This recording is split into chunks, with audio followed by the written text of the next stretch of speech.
السلام علیکم سامعین، آج ہم موجود ہیں برین ایجوکیشن سسٹم راولپنڈی اسلام آباد میں۔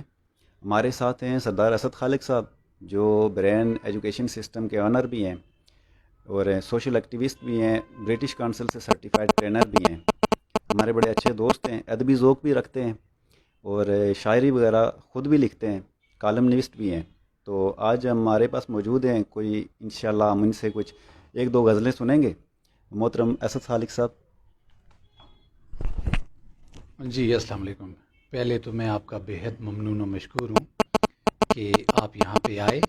اور جس طرح سے آپ نے یہ جو کریٹ یور ڈیسٹنی جو آپ کا گروپ ہے، یہ جو آپ نے بنایا، اور اس کے پیچھے جو ایک سوچ تھی وہ کار فرما ہے، اس سوچ کو میں سلام پیش کرتا ہوں۔ اور جس طرح سے یہ ہوتا ہے کہ بحث و تحقیق کے بعد حقائق حیات کی گرہ کشائی کرنا بڑی مشکل بات ہوتی ہے، تو اسی طرح سے کوئی گروپ کریٹ کرنا یا مستقل جو صداقتیں ہیں یا سچائی کے اوپر مبنی اور حقائق کے اوپر مبنی کوئی ایسا نام لے کے آنا جو کہ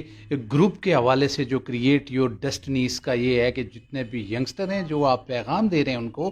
وہ آپ کا یہ پیغام بڑا کلیئر ہے کہ اپنی جو منزل ہے وہ اس کو آپ بہتر طریقے سے پا سکتے ہیں۔ اور میں یہاں پہ اس میں ایڈ کرنا چاہوں گا کہ جتنے بھی جو ینگسٹر سن رہے ہیں، تو یہ جو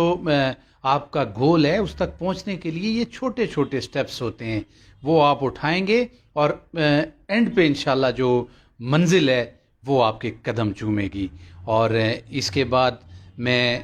آپ جس طرح سے کاشف یاسین صاحب نے کہا کہ اگر میں ان کو کچھ اشعار جو ہیں وہ گوش گزار میں آپ کی سماعتوں کے نظر کرنا چاہوں گا۔ پہلے یہ آپ سنیے گا جی۔ اس سے وفا شار ہے وہ پنچھی، اس سے وفا شار ہے وہ پنچھی، شام ڈلتے ہی جو گھر لوٹ جاتا ہے، زمانہ اس پر ہمدردی کا کفن ڈالتا ہے عاجز، وہ بھکاری جو فٹ پاتھ پہ مر جاتا ہے۔ پھر اس کے بعد میں آپ کو بتاؤں کہ ایک اور جو غزل ہے میں آپ کی سماعتوں کی نظر کرنا چاہوں گا، اگر یہ آپ کی سماعتوں کے اوپر گھرانا گزرے تو میں پیش کروں جی۔ حالات کی ستم ظریفی جتنی مرضی بڑھ جائے،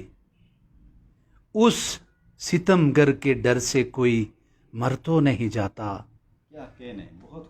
وہ کون تھا جس سے رہا میں نا آشنا عمر بھر، پلکیں بھی جس کی نم اور فریب بھی نہیں جاتا، من کی ہستہ حالی کے بوجھ کو اٹھانے والوں، تمہارے دلوں سے ایک دوسرے کا خوف کیوں نہیں جاتا، دریا بھی جس کو تھا میسر بوقت ضرورت، دریا بھی جس کو تھا میسر بوقت ضرورت، سمندر کی کھوج کا پھر تجسس کیوں نہیں جاتا، ایک دفعہ پھر ریپیٹ کیجیے گا سر۔ دریا بھی جس کو تھا میسر بوقت ضرورت، سمندر کی کھوج کا پھر تجسس کیوں نہیں جاتا، چراغ حیات بھی ایک دن گل ہو ہی جائے گا، خاک کو خاک میں ملنے کا ڈر کیوں نہیں جاتا، ان کی خود غرضی کا دیا جلتا رہا آب و تاب سے، ہماری طرف ناحق یہ لبکا تو بجھ کیوں نہیں جاتا،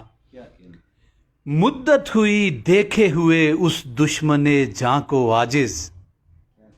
دوریاں لاکھ سہی مگر احساس مر کیوں نہیں جاتا۔ کیا کہنے سر، کیا کہنے، بہت خوب۔ یہ ماشاء اللہ اسد صاحب، بہت خوب۔ خاص کر کے یہ کہ آپ لفظوں کا انتخاب اتنا اچھا کرتے ہیں سر۔ اصل چیز ہوتی ہے شاعری میں ذوق، تو وہ تو اللہ پاک کی طرف سے میرے خیال میں آپ میں کوئی گاڈ گفٹڈ یہ ٹیلنٹ ہے۔ کب سے آپ شاعری کر رہے ہیں؟ سر اصل میں جب سے یہ میں آپ کو بتاؤں کہ لکھنا تو سلسلہ میرا جاری رہا، مگر جب یہ کرونا کی ایک سچویشن آپ کی کریٹ ہوئی اور اس وائرس نے پوری دنیا میں ایک بھونچال کریٹ کیا، اور لوگ جب محصور ہو گئے، اور جب ہم محصور ہوئے مقید تھے، اور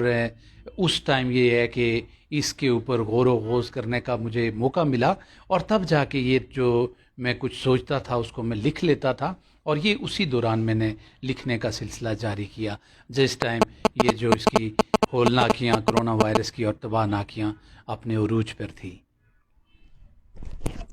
ماشاء اللہ، ایسا سب ہر کسی کا کوئی نہ کوئی استاد ہوتا ہے، اور ہر جو بھی انسان ہوتا ہے جس میں وہ کریٹیوٹی ہوتی ہے، اور جو بھی خوبی انسان میں ہوتی ہے، جو بھی اس کے اندر صلاحیتیں ہوتی ہیں، جو پوٹینشیل ہوتا ہے، یہ انسان کے اندر ہوتا تو نیچرلی ہے، لیکن کسی نہ کسی ٹائم میں یہ بڑی شدت کے ساتھ ابھرنا شروع ہو جاتا ہے، اور کوئی نہ کوئی بندہ تو ایسا ہوتا ہے جس سے انسان متاثر ہوتا ہے، انسپائر ہوتا ہے۔ آپ کون سے شاعر سے زیادہ انسپائر ہیں؟ جی، میں اصل میں جو ساغر صدیقی ہے ان سے میں کافی امپریس ہوں، اور جس طرح سے آپ نے کہا کہ کوئی استاد ہوتا ہے، تو استاد جو وقت ہے، یہ جو وقت بڑا بے رحم ہوتا ہے، اور اس سے بڑا استاد کوئی نہیں ہے، اور جو ایکسپیرینس ہے، nothing is go beyond experience, and it's a costly wisdom that is bought by experience. تو ایکسپیرینس جو ہوتا ہے وہ جب آپ حالات کی جو جب تنہائی میں آپ اس کی حالات کی سختیوں میں چادر اوڑھ کے اس کو بن کے جب اوڑھ رہے ہوتے ہیں، اور حالات کی جو صعوبتیں ہیں، جو سختیاں ہیں، مشکلات ہیں، جب وہ آپ کے سامنے آتی ہیں، تو تب بندہ یہ ہے کہ اس میں کریٹیوٹی آ جاتی ہے۔ یہ میں سمجھتا ہوں کہ ہر بندے کے اندر کریٹیوٹی ہوتی ہے۔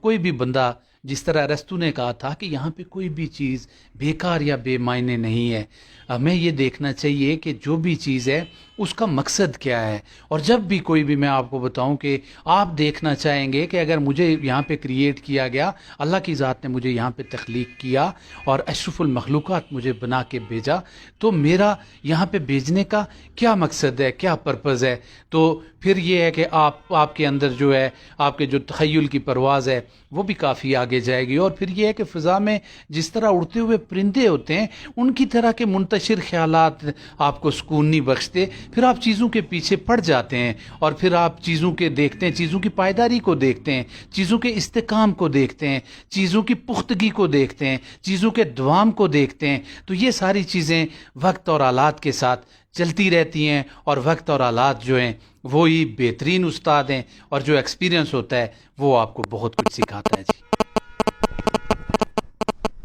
بہت خوب اسد صاحب، آپ نے بڑی اچھی اور توجہ طلب جو مسائل ہیں اس کی طرف ہماری آپ نے توجہ دلائی۔ ساغر صدیقی اردو ادب کے بڑے شاعر ہیں۔ جس طرح علامہ اقبال نے کہا تھا کہ اپنے من میں ڈوب کے پاجا سراغ زندگی، تو اگر میرا نہیں بنتا نہ بن، اپنا تو بن۔ تو انسان کا جو پیشن ہوتا ہے وہی اگر اس کا پروفیشن بن جائے تو انسان اپنی زندگی میں بہت ترقی کرتا ہے۔ تو یہ اسد صاحب تھے ہمارے ساتھ، اسد خالق صاحب، یہ ہمارے ینگ ٹیلنٹ ہیں اور ہمارا سرمایہ ہیں۔ اسی طرح ہمارے ساتھ ایک دوسرے شاعر بھی موجود ہیں، محترم ادبی صاحب، ان کا تعلق بیٹھک بلوچ سے ہے، یہ پہاڑی زبان کے شاعر ہیں۔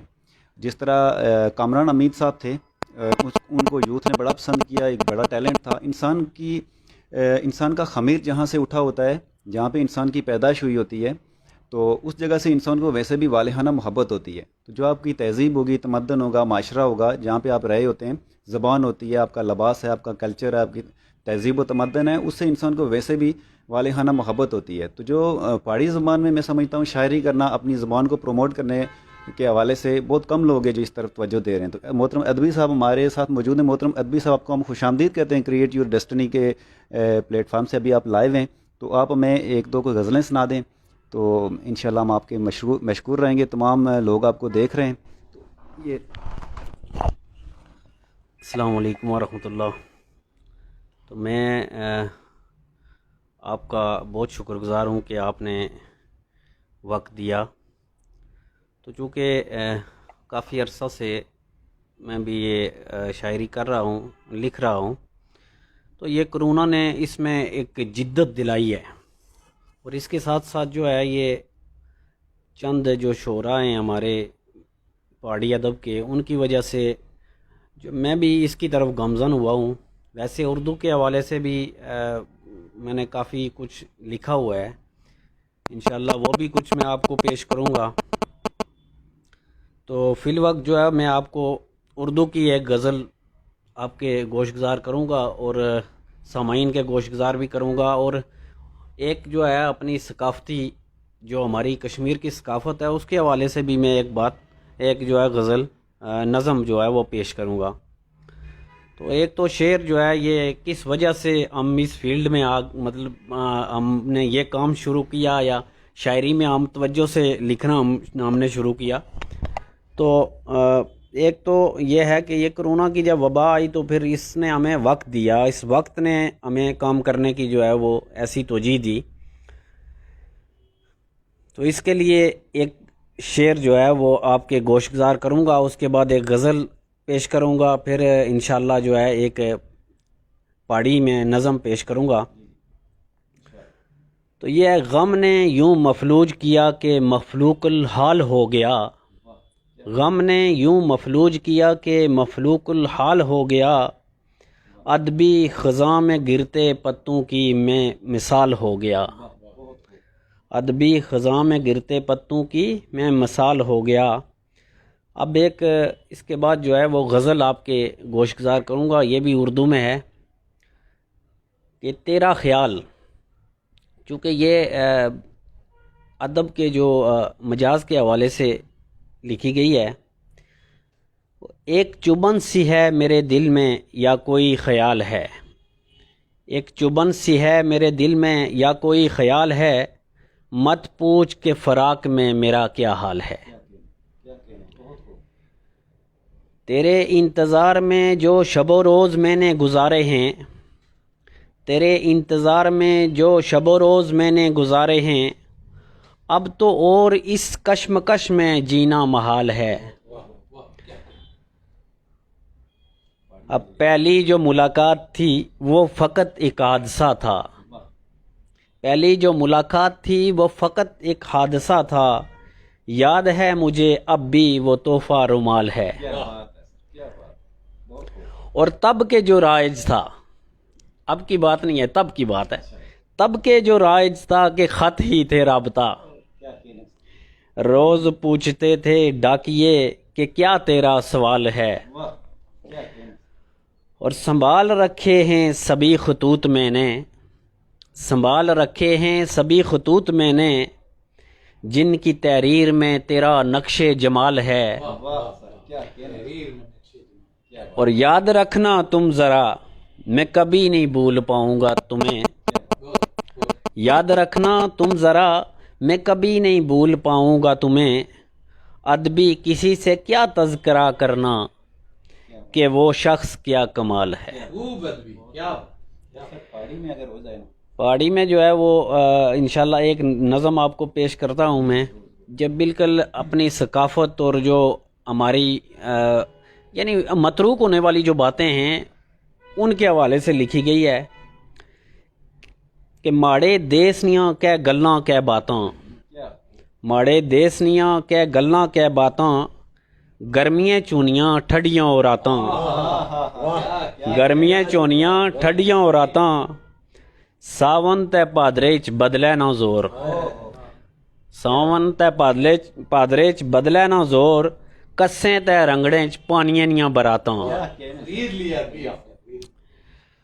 توریاں تے ڈبریاں کریلے تے کڑولے، توریاں تے ڈبریاں کریلے تے کڑولے، دڑونے تے اکھوڑ کھمے نیاں سوغاتاں، دڑونے تے کڑولے کھمے نیاں سوغاتاں، اسو نا انتظار تے دراٹی ہونا ہتھیار، اسو نا انتظار تے دراٹی ہونا ہتھیار، لیتریاں اولانیاں جوانے نیاں جماعتاں، کائے نے رچی کاڑے، کائے نے رچی کاڑے تے پھر سکونے نیاں ساتاں، کائے نے رچی کاڑے تے پھر سکونے نیاں ساتاں، ٹھڈکو نہ زور تے واہ لمیاں راتاں، ٹھڈکو نہ زور تے واہ لمیاں راتاں، اور اس آخری جڑا شعر ہے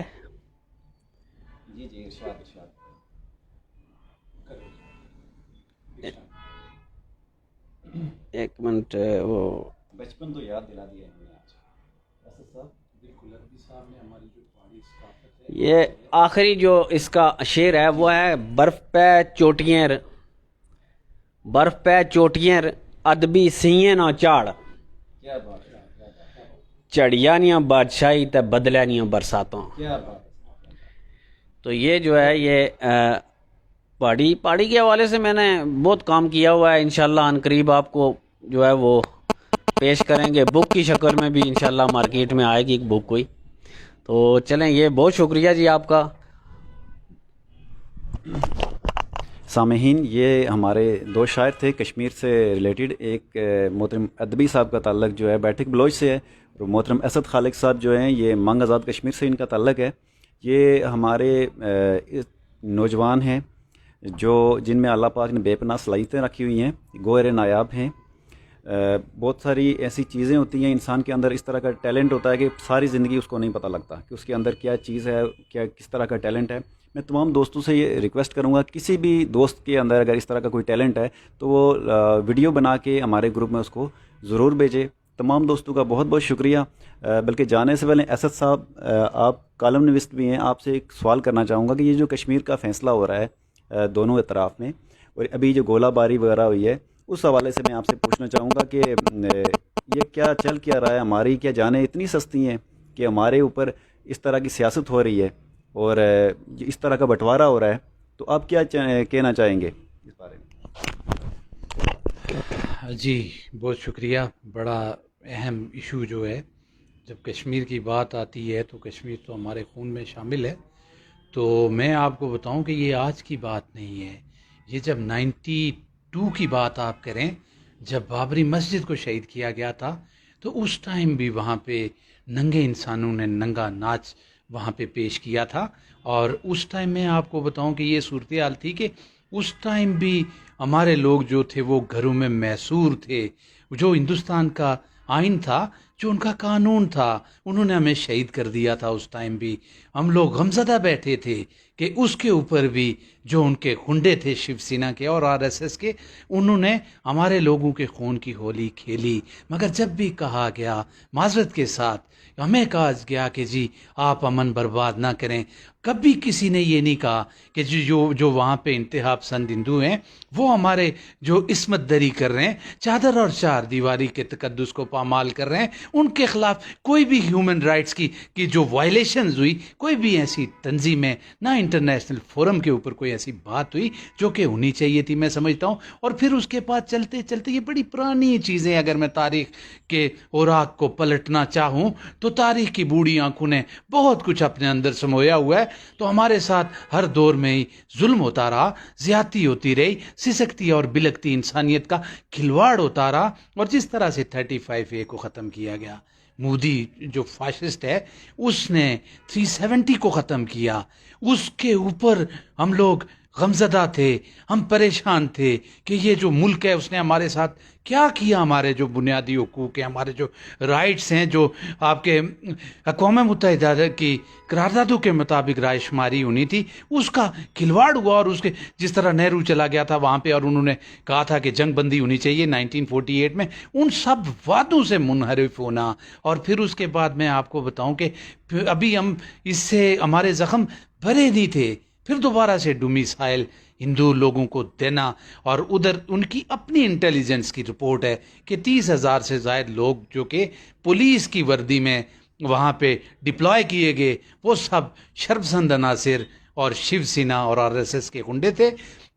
جن کو یہ ٹارگٹ دیا گیا ہے کہ جی جو نسل جینوسائیڈ ہے وہاں پہ, جو نسل کشی کرنی ہے انہوں نے مسلمانوں کی, ایک تو ہندو جو آبادی ہے اس کی تعداد بڑھانا, اور ہماری جو اکثریت ہے اس کو اقلیت میں تقسیم کرنا, اور اقلیت میں تقسیم کرنے کے بعد وہاں پہ جس طرح گجرات میں 3600 لوگوں کو گاجر مولی کی طرح کاٹا گیا. اسی طرح سے ہمارے لوگوں ہمیں خطرہ ہے کہ وہاں پہ اس طرح کی یہ جو صورتحال ہے تصادم کی صورتحال ہونے جا رہی ہے. جبکہ دوسری طرف بالکل آپ کو پتہ ہے کہ کرفیو لگا, معصوم اور نیتے جس طرح سے جو بچے تھے, جو آپ کی حاملہ عورتیں تھیں, ان کو بھی نہیں بخشا گیا. ان کے پیٹ چاک کر کے ان کے بچوں کو نکال کے ان کے بھی ٹکڑے کیے گئے. ہمارا تو جو دل ہے وہ خون کے آنسو ہوتا ہے اس کے اوپر. مگر بات یہ ہے کہ اس کے اوپر یہ جو مجرمانہ غفلت ہے پوری برادری کی, اقوام عالم کی جو خاموشی ہے, میں سمجھتا ہوں یہی ان کو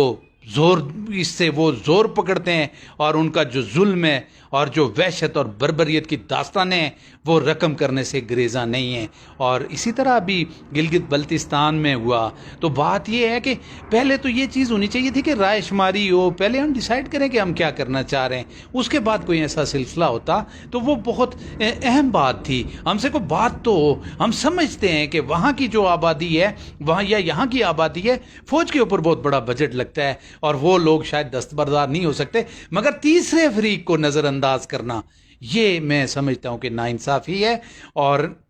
ابھی اس کے اوپر میں یہی کہوں گا جو پوزیشن ہے ہماری کہ کل چمن تھا آج قصہ ہوا, دیکھتے ہی دیکھتے یہ کیا ہوا. دیکھنے والوں نے دیکھا ہے دھواں,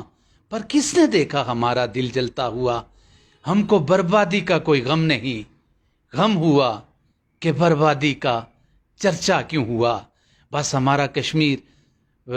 چمن تھا, اس چمن کو قصہ بنا دیا گیا. وہ میں آپ کو بتاؤں کہ پریوں کا مسکن تھا, وہ جنت نظیر وادی تھی, اس کو ڈل جھیل کو خون سے نہلا دیا گیا. تو یہ ہمارے لوگوں کے لیے میں آپ کو بتاؤں کہ لمحہ فکری ہے, اور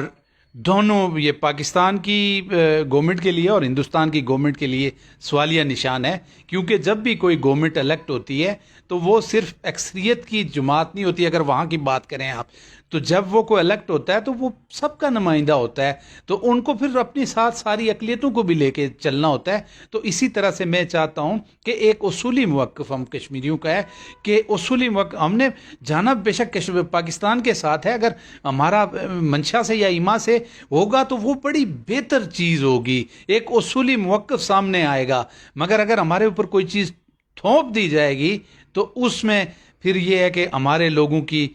یقیناً دل شکنی ہوگی اور ان کی رائے کا تقدس جو ہے وہ پامال ہوگا. جی بہت شکریہ اسد بھائی, بڑی تفصیل سے آپ نے کشمیر ایشو پہ بات کی. میں ایک بات کہنا چاہوں گا, یہاں پہ آپ نے بات کی کہ چادر و چار دیواری کا تقدس پامال ہوا ہے, اکراس دا بارڈر فائرنگ ہوئی ہے. تو میں یہ ایک کویسچن اور آپ سے کرنا چاہوں گا کہ یہاں پہ بھی تو حقوق نسواں جو ہیں ان کا قتل ہوا ہے سر, ان کو بھی تو بے گھر کیا گیا, بچوں کی آنکھیں ضائع ہوئی اور جینوسائڈ ہوا یہاں پہ بھی. تو میں یہ کہنا چاہوں گا کہ یہاں پہ مومبتی مافیا اور وہ جو حقوق نسواں کے علم بردار لوگ تھے, یا جو یونیسیف ہے یا یو این او کے جو ادارے ہیں جو دنیا کے اوپر امن کا پیغام دیتے ہیں, جو اس حوالے سے کام کرتے ہیں کہ کہیں بھی زیادتی نہ ہو, انٹرنیشنلی طور پہ اس چیز کو پروٹیسٹ کرتے ہیں, وہ یہاں پہ باہر کیوں نہیں آئے سر؟ نوجوان نسل کو یہاں پہ ایک سٹیپ لینا چاہیے تھا میرے حساب سے. تو آپ اس بارے میں کیا کہتے ہیں؟ دیکھیں جی کاشف صاحب, میں نے آپ کو عرض کی کہ اگر آپ مسلمانوں کی آبادی کی بات کریں, مسلم ممالک کی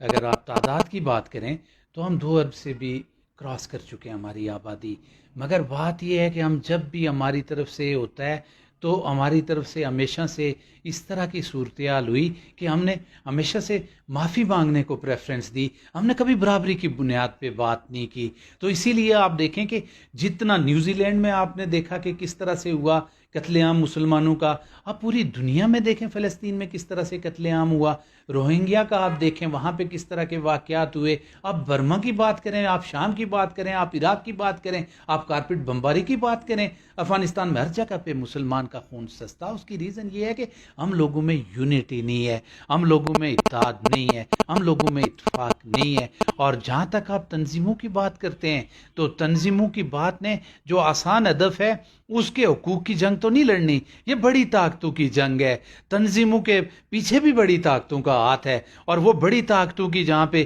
مرضی ہوتی ہے، جہاں پہ ان کی منشا ہوتی ہے، جہاں پہ ان کا ٹارگٹ ہوتا ہے، جہاں پہ ان کا جو منشور ہوتا ہے یا ان کے جو مینیفیسٹو یا اغراض و مقاصد ہوتے ہیں ان کو عملی جامہ پہنانے والی بات ہوتی ہے، تو تب یہ سارے لوگ ان کے بچے بن کے اور یہ سامنے آتے ہیں اور سامنے آ کے ان کے حقوق کا دفاع کرتے ہیں، اور خواہ وہ وہاں پہ میرا جسم میری مرضی جیسے بات ہو یا کسی اور ایشو کے اوپر ہائی لائٹ کرنا ہو اور اس کو میڈیا کی زینت بنانا ہو۔ کشمیر کے حوالے سے یہ اس لیے بھی نہیں ہے کہ کشمیر کا ہمارے لوگوں کا موقف میں آپ کو بتاؤں کہ آج تک ہم لوگ ہجوم سے آگے نہیں، ہم بھیڑ بکری کی طرح ہیں، ہم لوگوں نے اپنے آپ کو قوم سمجھا ہی نہیں۔ آج آپ مجھے یہ بتائیں کہ کسی بھی ایریا کی آپ بات کریں، آپ ٹولیوں کی شکل میں ہیں، آپ میں اجتماعیت تو ہے نہیں، آپ میں اتفاق ہے نہیں، آپ میں اتحاد ہے نہیں، ایک بات کے اوپر آپ رہتے نہیں ہیں۔ جب آپ ایک بات کے اوپر نہیں رہتے ہیں، آپ مٹھی بھر لوگ ادھر کو جاتے ہیں، آپ دوسروں کا رخ مغرب کی طرف ہے، کچھ شمال کی طرف ہے، کچھ جنوب کی طرف ہے، تو جب یہ اس طرح کے نظریات آپ لوگوں میں بہت سارے نظریات خود آ گئے ہیں، وہ نظریات ٹکراؤ کا باعث بنتے ہیں، تصادم کا باعث بنتے ہیں۔ حالانکہ آزاد کشمیر چھوٹا سا ہے، 4,000 مربع میل کا آپ کا ایریا ہے، 28,000 مربع میل آپ کا گلگت بلتستان جب یہ آزاد ہوا تھا۔ تو اب وہاں کے اگر آپ مل وقوع کی بات کریں، حدود اربع کی بات کریں اور ساری چیزوں کی بات کریں، جغرافیہ کی بات کریں، تو میرے خیال سے ہم لوگوں کا جو اپنا تھا ذاتی جو سٹانس لینا چاہیے تھا وہ بھی کوئی بہتر طریقے سے نہیں لیا گیا، اور جو یہ ہماری ایک تحریک تھی جو آزادی کے حوالے سے تھی، وہ بھی جو جذبہ تھا وہ بھی کافی حد تک ماند پڑ چکا ہے۔ اور ہم شکوہ کرتے ہیں ہم پاکستان سے، ہم دیکھتے ہیں اسلام آباد کی طرف، مگر ہمیں اسلام آباد کی طرف دیکھنے کے بجائے ہمیں دیکھنا چاہیے فاروق حیدر صاحب کو، ہمیں دیکھنا چاہیے مظفر آباد کو۔ مظفر آباد کی قانون سازی تو ہم کر سکتے ہیں، مظفر آباد کی حد تک تو ہم آواز اٹھا سکتے ہیں، اسلام آباد اگر اس کے بعد آواز نہ اٹھائے تو پھر ان کو کہا جا سکتا ہے کہ آپ قصوروار ہیں۔ جب مظفر آباد سے آواز نہیں اٹھتی، وہاں سے کمزور موقف سامنے آتا ہے، جب وہاں سے جب بات کرنے کی، برابری کی بات کرنے کی بات ہوتی ہے، تو وہاں پہ ہمارے جو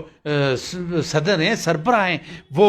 ٹسوے باتیں نظر آتے ہیں۔ تو جب یہ آزادی ہوتی ہے، یہ قربانی مانگتی ہے، یہ خون مانگتی ہے، یہ جوش مانگتی ہے، یہ ولولہ مانگتی ہے، یہ عزم اور بالجزم کے ساتھ کھڑا ہونا مانگتی ہے، اور یہ تنگ دستی اور غربت، افلاس، بھوک اور اپنے بچوں کو قربان کرنا مانگتی ہے۔ یہ لوگوں کے آگے رونے سے کبھی بھی آپ کو نہیں ملے گی، اور جب تک ہم لوگوں کے آگے آنسو بہاتے رہیں گے، میرا نہیں خیال کہ ہم آزاد ہوں گے۔ جی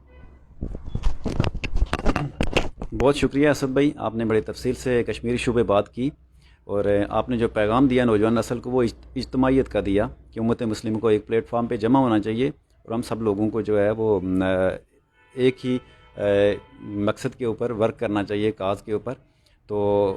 آپ تمام لوگوں کا بہت شکریہ۔ آپ انشاءاللہ پھر کسی دن ان اسد صاحب سے اور ادوی صاحب سے وقت لیں گے اور ان سے تفصیل سے بات کریں گے۔ تو بہت شکریہ سر، اللہ حافظ، بہت شکریہ۔ اللہ حافظ۔